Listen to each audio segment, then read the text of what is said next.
बिस्मिल्लाहिर्रहमानिर्रहीम। अस्सलाम वालेकुम। मैं शेजीउल्लाह फिरासत। आप देख रहे हैं नेशनल और इंटरनेशनल न्यूज़ पर मुश्तमिल 4 टीवी का खुसूसी खबरनामा। दुनिया भर से यानी खबरें आपकी नजर से। सबसे पहले हेडलाइन। क्या आप अपने घर के बड़े बुजुर्ग के जोड़ों के दर्द से परेशान हैं? बिना ऑपरेशन के शर्तिया इलाज, बिना साइड इफेक्ट के plasma injection, PRP stem cell के जरिए 100% ट्रीटमेंट। 18 साल तजुर्बेकार डॉक्टर्स जिन्होंने अब तक 10,000 से ज्यादा के पेशेंट्स का दर्द दूर कर चुके हैं। हाइजीनिक माहौल में तमाम तर लेटेस्ट इक्विपमेंट इकोनॉमिकल प्राइस में मरीज बहुत मुतमईन होके जाते हैं। तो आज ही तशरीफ लाएं और अपने जोड़ों के दर्द से निजात पाएं। Elite spine and pain management centre, Manikonda and Chaitanyapuri circle, Dilsukh Nagar, Hyderabad. Regal flats and apartments, अजान इंटरनेशनल स्कूल के करीब। मॉडर्न फ्लैट के ख्वाहिशमंद और खरीदारों के लिए एक सुनहरी मौका। सिर्फ 15 लाख रुपए डाउन पेमेंट कीजिए, बकाया 18 महीनों में 5 अक़सात में अदा कीजिए। 1320 SFT पर मुश्तमिल, एमेनिटीज और कार पार्किंग के साथ, जिसमें 24/7 चलने वाली 3 लिफ्टें, कार और बाइक पार्किंग हर फ्लैट के लिए। कुर्बानी के लिए मखसूस जगह और सहूलत। 15 लाख डाउन पेमेंट के साथ ये पेशकश शुरुआत के सिर्फ 15 फ्लैट के खरीदारों के लिए। Regal flats and apartments, beside Darussalam bank, Toli Chowki, Hyderabad. Indian company ने गाजा जंग के दौरान इसराइल को ड्रोन्स और गोला बारूद सप्लाई किया। मोदी हुकूमत ने मंजूरी दी, मीडिया रिपोर्ट्स में दावा।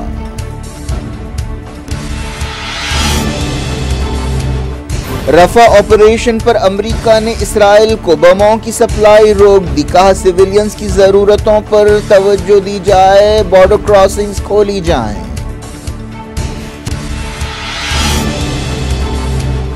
जंगबंदी बातचीत के दरमियान रफा और दूसरे मकामात पर इसराइल की बमबारी। 24 घंटों में 55 जाँ बहक।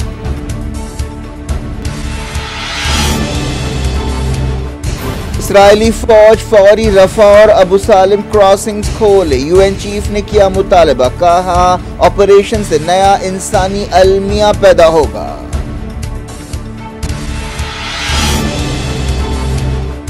तेल अवीव में एहतजाजियों ने हमास के साथ डील का मुतालबा करते हुए हाईवे बंद कर दी। यूरोप की यूनिवर्सिटियों में बड़े पैमाने पर मुजाहरे।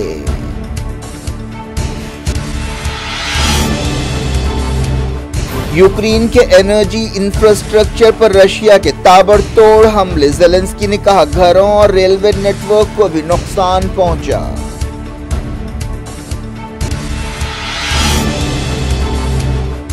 इंडिया हमारंगी मुल्क है। ईस्ट के लोग चाइनीज, साउथ के अफ्रीकन्स नजर आते हैं। सैम पित्रोडा ने एक और तनाज़ा पैदा कर दिया। मोदी ने कांग्रेस और राहुल को बनाया निशाना।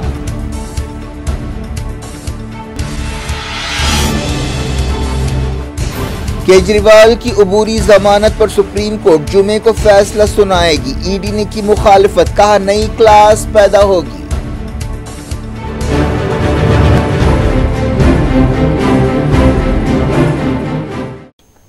हेडलाइंस आपने देखी। अब खबरों की तफसील की तरफ आपको लिए चलते हैं। मीडिया की रिपोर्ट्स में कहा गया है कि इंडिया ने गाजा जंग के दौरान इसराइल को गोला बारूद सप्लाई किया। वजारत दिफा के तहत काम करने वाली एम्यूनेशन कंपनी MIL पर ये इल्ज़ामात लगे हैं। बताया गया कि उसने जनवरी 2024 से इसराइल को गोला बारूद सप्लाई किया और उससे मोदी हुकूमत की इजाज़त हासिल थी। द वायर वेबसाइट ने इस खबर को दोहराया। फरवरी में भी एक रिपोर्ट में कहा गया था कि इंडिया की एक कंपनी ने इसराइल को खतरनाक ड्रोन सप्लाई किए हैं। 18 अप्रैल 2024 को कंपनी ने दूसरी बार इसराइल को गोला बारूद सप्लाई करने की दरख्वास्त दाखिल की और उसे मंजूरी का इंतजार है। वज़ीर आज़म नरेंद्र मोदी की हुकूमत ने गाजा में इसराइल की तरफ से नस्लकुशी के बावजूद इसराइल को ड्रोन्स और गोला बारूद सप्लाई करने की इजाज़त दी। ये कंपनी 2021 में बनाई गई थी। मोदी हुकूमत के दौर में 2014 के बाद से इंडिया और इसराइल के दरमियान ताल्लुकात मजबूत हुए हैं। कई मामलात पर इंडिया ने पिछले कुछ बरसों में रवायत से हटकर इसराइल की तरफदारी की है। इंडिया रवायती तौर पर शुरू से फ़लस्तीन का तरफदार रहा है और फ़लस्तीन कॉज की बढ़ चढ़ कर मदद करता रहा है। कायरा में जंगबंदी बातचीत के बावजूद इसराइल ने गाजा के कई मकामात खासतौर पर रफा पर बमबारी की। कायरा न्यूज़ एजेंसी ने बताया कि तमाम फरीकों ने बातचीत में हिस्सा लिया। आलमी दबाव के बावजूद इसराइल ने रफा में अपने टैंक्स भेजे और एक अहम क्रॉसिंग पर कब्जा कर लिया। ये क्रॉसिंग इजिप्ट की सरहद पर है। व्हाइट हाउस ने इंसानी मदद में रुकावटों की मजम्मत की। अमरीका के एक सीनियर ओहदेदार ने बताया कि वाशिंगटन में इसराइल की तरफ से अमरीका की तशवीश दूर करने में नाकामी के बाद बमों की सप्लाई रोक दी। इसराइली फ़ौज ने कहा कि वो अब गाज़ा में मदद सप्लाई करने के लिए एक और क्रॉसिंग खोल रहा है। अब करीम शालोम और एरिस क्रॉसिंग को खोला जा रहा है, लेकिन रेफ्यूजियों से मुताल्लिक़ यूनाइटेड नेशंस की एजेंसी ने कहा है कि करीम शालोम क्रॉसिंग अब भी बंद है। इसराइल ने पिछले इतवार को हमास के रॉकेट हमलों में 4 फ़ौजियों की हलाकत के बाद इस क्रॉसिंग को बंद कर दिया था। बीबीसी की एक रिपोर्ट में कहा गया कि अमेरिका ने इसराइल को तकरीबन 1800 किलोग्राम के बमों की सप्लाई रोक दी है। एक अमेरिकी ओहदेदार ने बताया कि इसराइल ने रफ़ा में सिविलियंस की इंसानी ज़रूरतों के ताल्लुक से अमेरिका की तशवीश पर तवज्जो नहीं दी, इसीलिए अमेरिका के ओहदेदारों ने यह फ़ौजी सप्लाई रोक दी है। इसराइली फ़ौज के तर्जुमान डैनियल हागारी ने अमेरिका की तरफ से हथियारों की सप्लाई रोकने की खबरों को नज़रअंदाज कर दिया और कहा कि निजी तौर पर ऐसे अख्तलाफात को हल किया जाता है। इसराइली फ़ौज के तर्जुमान ने कहा कि रफ़ा ऑपरेशन पर अमेरिका को कुछ अख्तलाफात हैं। अमेरिका ने कहा कि इस ऑपरेशन से हमास के हमलों को रोका नहीं जा सकेगा। तर्जुमान ने कहा कि मुखालफत के बावजूद रफ़ा ऑपरेशन किया जाएगा। यूएन चीफ एंटोनियो गुटेरेस ने इसराइल से मुतालबा किया कि वो फौरी रफ़ा और अबू सालिम क्रॉसिंग को खोले। गुटेरेस ने मीडिया के लिए जारी बयान में कहा कि दोनों क्रॉसिंग्स को फौरी तौर पर खोलना चाहिए। उन्होंने ये बात दोहराई कि रफ़ा में बड़े पैमाने पर हमले से तबाहकुन सूरत हाल पैदा होगी और एक नया इंसानी अलमिया जन्म लेगा। कतर ने इंटरनेशनल कम्युनिटी से कहा है कि वो रफ़ा में नस्लकुशी रोके। एक बयान में कतर ने दुनिया को रफ़ा ऑपरेशन के अंदेशों के ताल्लुक से खबरदार किया। कतर इसराइल और हमास के दरमियान मुसालहत की कोशिश कर रहा है और इन कोशिशों में इजिप्ट और अमरीका भी मदद कर रहे हैं। गाज़ा जंगबंदी और होस्टेजेस की रिहाई के लिए बातचीत के बीच इसराइल गाज़ा में मुसलसल हमले कर रहा है। गाज़ा में इसराइल के हमलों में पिछले 24 घंटों के दौरान 55 फ़लस्तीनी जाँ बहक हुए। गाज़ा की वजारत सेहत ने यह बात बताई। यह भी कहा गया कि पिछले 24 घंटों में 200 फ़लस्तीनी ज़ख्मी हुए। अब तक कम से कम 34,884 फ़लस्तीनी जाँ बहक हुए हैं और 78,404 ज़ख्मी हुए हैं। खान यूनिस के एक घर पर ताज़ा शेलिंग की गई, जिससे 3 लोग मारे गए। रफ़ा के अलग अलग मकामात पर हमलों में कई लोग हलाक और ज़ख्मी हुए। पिछले 24 घंटों में कुवैती हॉस्पिटल में 35 लाशें लाई गईं और 129 ज़ख्मियों को शरीक किया गया। मगरबी किनारे में इसराइल की कार्रवाइयाँ जारी हैं। बताया गया कि अलग अलग मकामात पर धावे करते हुए दर्जनों लोगों को गिरफ्तार किया गया। नाबलस, अल खलील, बैतलहम, रामल्ला और दूसरे मकामात से गिरफ्तारियों की खबरें मिली हैं। ये तादाद कम से कम 30 बताई गई। इसराइल की तल अवीव में एहतजाजियों ने एक अहम हाईवे बंद कर दी है। ये लोग हमास के साथ समझौते का मुतालबा कर रहे हैं ताकि होस्टेजेस को रिहा कराया जा सके। उनमें ज़्यादातर होस्टेजेस के रिश्तेदार थे जो एहतजाज कर रहे थे। इसराइल में मुसलसल ऐसे मुजाहरे हो रहे हैं। एहतजाजी बैनर्स उठाए हुए थे जिन पर लिखा था कि उन्हें बचाया जाए जिन्हें अब भी बचाया जा सकता है। नेतन्याहू पर काफ़ी दबाव है, लेकिन इसके बावजूद वो गाज़ा जंग जारी रखे हुए हैं और हमास के साथ समझौते के बारे में भी उनका स्टैंड बहुत सख्त है और बातचीत के बावजूद अब तक कोई कामयाबी हासिल नहीं हुई। समझा जा रहा है कि नेतन्याहू सिर्फ अपनी कुर्सी बचाने के लिए और अपनी हुकूमत को तूल देने के लिए जंग जारी रखे हुए हैं, जिन्हें जंग से पहले ही करप्शन और दूसरे इल्ज़ामात का सामना था। स्वीडन में यूरोविजन सॉन्ग कॉन्टेस्ट में एक फ़लस्तीन के हामी सिंगर ने फ़लस्तीन की अलामत कफिया का इस्तेमाल किया, जिस पर एक तनाज़ा पैदा हो गया है। स्वीडन के शहर माल्मो में मंगल को इस मुकाबले का पहला सेमीफाइनल हुआ। फ़लस्तीन से ताल्लुक़ रखने वाले स्वीडिश सिंगर एरिक साद फ़लस्तीन का सफ़ेद और काले रंग का कफिया अपनी कलाई पर बांधे हुए थे। एरिक के वालिद का ताल्लुक़ फ़लस्तीन से है जो लेबनान में रहते थे। 33 साल सिंगर ने कहा कि वो फ़लस्तीन से यकजहती का इजहार करना चाहते थे। उन्होंने कहा कि अगर आप नाम नेहाद आज़ाद दुनिया में अपनी नस्ली पहचान को पहन नहीं सकते तो मेरी जिम्मेदारी और बढ़ जाती है। इस दौरान यूरोपियन ब्रॉडकास्टिंग यूनियन ने कहा कि हमें अफसोस है कि एरिक साद ने इस प्रोग्राम की गैर सियासी नोयत पर समझौता किया। यूरोप की कई यूनिवर्सिटियों में बड़े पैमाने पर फ़लस्तीन के हक़ में मुजाहरे हो रहे हैं। ये स्टूडेंट्स इसराइल के साथ ताल्लुकात तोड़ने का मुतालबा कर रहे हैं। ऐसे मुजाहरे Netherland, Germany, France, Switzerland, Austria में हुए। अमेरिका की यूनिवर्सिटियों से ये रुझान शुरू हुआ था जो पूरे यूरोप में भी फैल गया है। कई मुल्कों में एहतजाजियों को गिरफ्तार किया गया। अमेरिका की टेक्सास रियासत में सैलाब के बाद आहिस्ता आहिस्ता आम जिंदगी पटरी पर आ रही है। ह्यूस्टन इलाके में लोग अपने घरों को वापस लौट रहे हैं जो बुरी तरह मुतासर हुआ था। हैरिस काउंटी में सबसे ज़्यादा तबाही आई। टेक्सास के गवर्नर क्रेग एबट ने बताया कि रियासत में कम से कम 3 मौतें हुई। ओहदेदारों ने 600 से ज़्यादा लोगों को बचाया। 91 काउंटीज़ में डिज़ास्टर डिक्लेरेशन जारी किया गया था। रशिया ने यूक्रेन के एनर्जी सेक्टर को निशाना बनाते हुए बड़े पैमाने पर हमले किए। कीव और 6 दूसरे शहरों में एनर्जी इंफ्रास्ट्रक्चर को निशाना बनाया गया। मॉस्को इन हमलों के जरिए इंडस्ट्रियल प्रोडक्शन को कम करना चाहता है। रशिया ने 50 से ज़्यादा मिसाइल्स, 20 ईरानी शहीद ड्रोन्स के जरिए ये हमले किए। सदर वोलोदिमीर ज़ेलेंस्की ने इस हमले की मजम्मत की है और कहा है कि इससे बाज़ घरों और रेलवे नेटवर्क्स को भी नुकसान पहुंचा है। लीव और ज़पोरिज़िया शहरों में भी हमले किए गए। इस हमले के दौरान 3 लोग जख्मी हुए जिनमें 8 साल की एक बच्ची भी शामिल है। हाल ही में अमेरिका ने यूक्रेन की एक फौजी मदद के पैकेज को मंजूरी दी थी।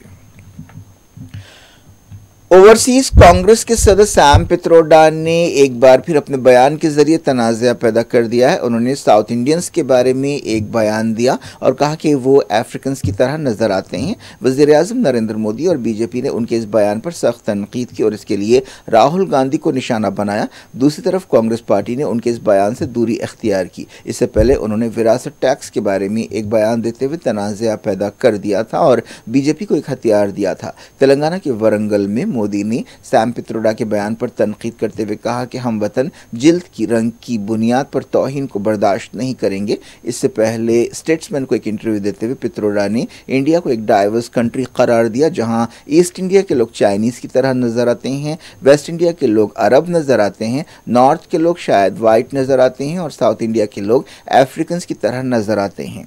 कांग्रेस के सीनियर लीडर जयराम रमेश ने एक्स पर कहा कि इंडिया की डाइवर्सिटी के बारे में सैम पित्रोडा ने जो बयान दिया है वो बहुत गलत है और नाकाबिल कबूल है। इंडियन नेशनल कांग्रेस इस बयान से दूरी अख्तियार करती है। मोदी ने राहुल गांधी पर तनकीद करते हुए कहा कि वो ये बात अब समझ रहे हैं कि पार्टी सदारती इलेक्शंस में द्रौपदी मुर्मू को हराना चाहती थी क्योंकि उनकी जिल्द का रंग काला है। मोदी ने सवाल किया कि क्या मुल्क में लोगों की सलाहियतों को स्किन कलर्स की बुनियाद पर पहचाना जाएगा और उन्होंने कहा कि शहजादे को किसने इजाज़त दी है कि वो जिल्द की रंगत के बारे में ये खेल खेले। मोदी ने कहा कि आज मुझे बहुत गुस्सा आ रहा है। अगर मुझे कोई गाली देता है तो मुझे गुस्सा नहीं आता, मैं इसे बर्दाश्त कर सकता हूँ, लेकिन शहजादे के फ़लसफ़ी ने जो बदज़बानी की है उससे मैं गुस्से से लाल हो गया हूँ। बीजेपी के दूसरे लीडर्स ने भी सैम पित्रोडा के बयान पर तनकीद की जिनमें आसाम के चीफ मिनिस्टर हेमंत बिस्वा शर्मा, मंडी हल्के से पार्टी की उम्मीदवार कंगना रनौत और पार्टी तर्जुमान शहजाद पूनावाला शामिल हैं।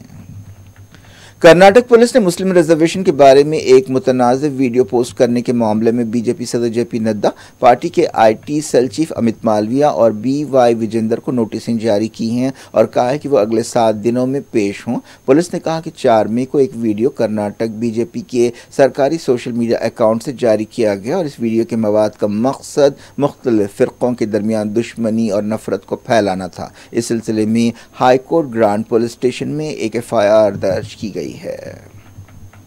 सुप्रीम कोर्ट ने 4 शंबे को कहा है कि वो 10 मई को यानी जुमे को चीफ मिनिस्टर दिल्ली अरविंद केजरीवाल की उबूरी जमानत की दरख्वास्त पर हुक्म जारी करेगी। जस्टिस संजीव खन्ना ने assistant solicitor general SV Raju को सुनवाई के दौरान ये बात बताई।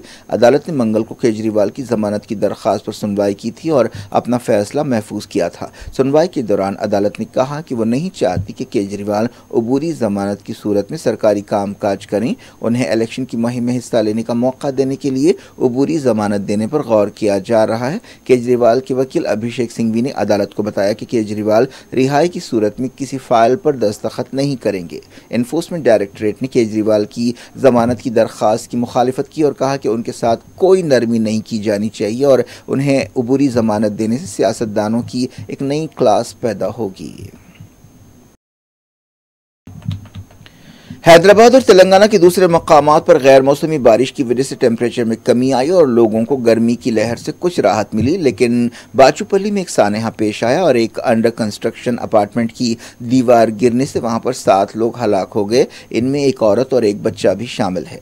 मरने वालों की पहचान 22 साला तिरुपति, 22 साला शंकर, 25 साला राजू, 25 साला खुशी, 34 साला राम यादव, 32 साला गीता और 4 साला हिमांशु की हैसियत से की गई। पुलिस ने बताया कि बारिश के दौरान इमारत की रिटेनिंग वॉल गिर पड़ी, जिससे मजदूर जद में आ गए। मरने वालों का ताल्लुक उड़ीसा और छत्तीसगढ़ से बताया गया है। इस सिलसिले में केस दर्ज किया गया है। इस दौरान मौसम अहदेदारों ने बताया कि मंगल को मेघ के महीने की रिकॉर्ड बारिश हुई। ये बारिश 62.1 मिलीमीटर रिकॉर्ड की गई। इस दौरान मौसम अहदेदारों ने बताया कि हैदराबाद और आसपास के जिलों में हल्की से औसत बारिश होने का इम्कान है। क्या कुछ हो रहा है आपकी दुनिया में, आखिर में हेडलाइंस दुनिया भर से एक बार फिर देखते हैं। क्या आप अपने घर के बड़े बुजुर्ग के जोड़ों के दर्द से परेशान हैं? बिना ऑपरेशन के शर्तिया इलाज, बिना साइड इफेक्ट के plasma injection, PRP stem cell के जरिए 100% ट्रीटमेंट, 18 साल तजुर्बेकार डॉक्टर्स जिन्होंने अब तक 10,000 से ज्यादा के पेशेंट्स का दर्द दूर कर चुके हैं। हाइजीनिक माहौल में तमाम तर लेटेस्ट इक्विपमेंट इकोनॉमिकल प्राइस में मरीज बहुत मुतमईन होके जाते हैं। तो आज ही तशरीफ लाएं और अपने जोड़ों के दर्द से निजात पाएं। Elite spine and pain management centre, Manikonda and Chaitanyapuri circle, Dilsukh Nagar, Hyderabad. Regal flats and apartments, अजान इंटरनेशनल स्कूल के करीब। मॉडर्न फ्लैट के ख्वाहिशमंद और खरीदारों के लिए एक सुनहरी मौका। सिर्फ 15 लाख रुपए डाउन पेमेंट कीजिए, बकाया 18 महीनों में 5 अक़सात में अदा कीजिए। 1320 SFT पर मुश्तमिल, एमेनिटीज और कार पार्किंग के साथ, जिसमें 24/7 चलने वाली 3 लिफ्टें, कार और बाइक पार्किंग हर फ्लैट के लिए। कुर्बानी के लिए मखसूस जगह और सहूलत। 15 लाख डाउन पेमेंट के साथ ये पेशकश शुरुआत के सिर्फ 15 फ्लैट के खरीदारों के लिए। Regal flats and apartments, beside Darussalam bank, Toli Chowki, Hyderabad. Indian company ने गाजा जंग के दौरान इसराइल को ड्रोन्स और गोला बारूद सप्लाई किया। मोदी हुकूमत ने मंजूरी दी, मीडिया रिपोर्ट्स में दावा।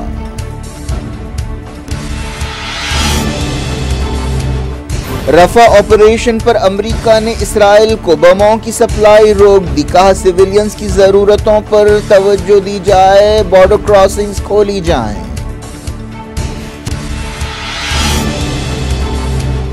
जंगबंदी बातचीत के दरमियान रफा और दूसरे मकामात पर इसराइल की बमबारी, 24 घंटों में 55 जाँ बहक।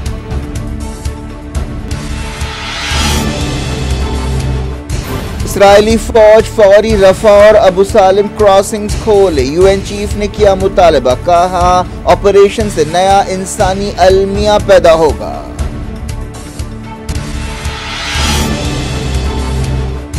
तेल अवीव में एहतजाजियों ने हमास के साथ डील का मुतालबा करते हुए हाईवे बंद कर दी। यूरोप की यूनिवर्सिटियों में बड़े पैमाने पर मुजाहरे।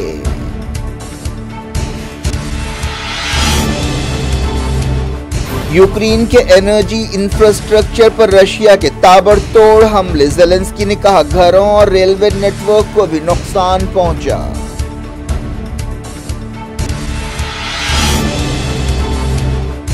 इंडिया हमारंगी मुल्क है। ईस्ट के लोग चाइनीज, साउथ के अफ्रीकन्स नजर आते हैं। सैम पित्रोडा ने एक और तनाज़ा पैदा कर दिया। मोदी ने कांग्रेस और राहुल को बनाया निशाना।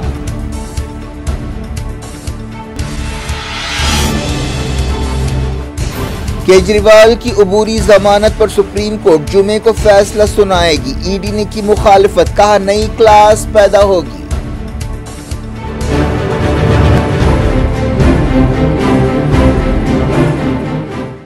ये थी आज की खबरों के जो अफरासिक को दी इजाजत और अपना बेहद ख्याल रखें। अल्लाह।